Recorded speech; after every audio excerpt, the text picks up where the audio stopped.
Je fais avec ma femme Delphine et mon fils Liam un voyage à vélo.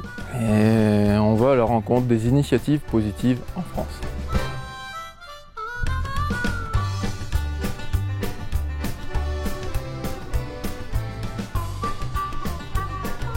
Le vélo de Delphine avec les sacs et la remorque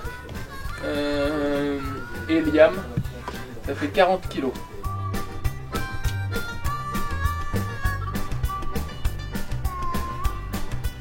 On collectait les bonnes adresses en France, aussi bien les initiatives que aussi tout ce qui nous plaît nous, c'est-à-dire les beaux paysages, le beau patrimoine. Voilà. Et tous ces endroits, on les a pointés sur la carte. On a mis des petits points et on a relié en fait ces points par le plus possible de pistes cyclables. Et ça a donné un itinéraire qui est pas commun, qui fait des... C'est pas un tour de France, ce qu'on dit, ce sont des détours en fait. Tu as pris une belle plante là. Notre fils Liam, il a maintenant bientôt 15 mois. On a décidé de faire ça, de partir avec lui quand il avait ses 1 an. Le 26 avril, il a eu 1 an.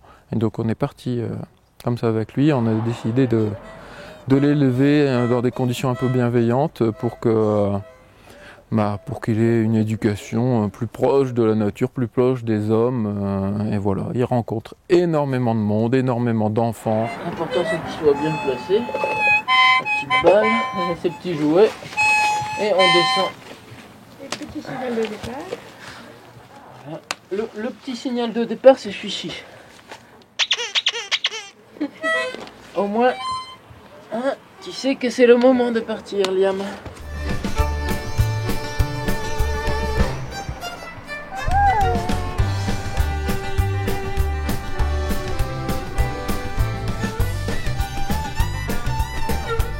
On vit de nos économies en fait, qui sont pas extraordinaires. C'est aussi pour ça qu'on va s'arrêter à certaines étapes de notre voyage pour pouvoir travailler, réengranger un petit peu d'argent pour pouvoir continuer en fait.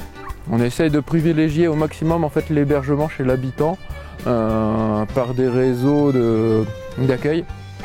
Comme je pars, j'ai un chat qui a besoin qu'on lui donne à manger, un jardin qui a besoin qu'on lui donne de l'eau. Et donc, je fais pour cela partie d'un système d'échange d'hébergement qui s'appelle la route des Selles.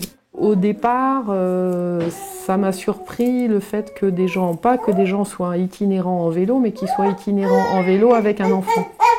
Voilà, ça m'a surpris. Et donc, voilà, en discutant, en regardant le blog, j'ai compris la démarche.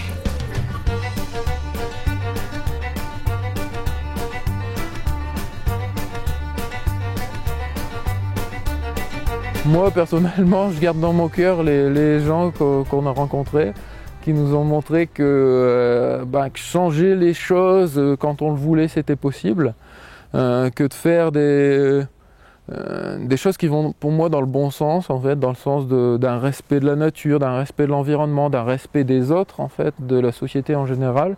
C'est possible de le faire. Il n'y a pas forcément besoin de grands moyens, il n'y a pas besoin forcément d'appel à des grosses subventions, des choses comme ça. On peut faire soi-même les choses, il suffit de volonté, il suffit de bras aussi, et puis on y va en fait.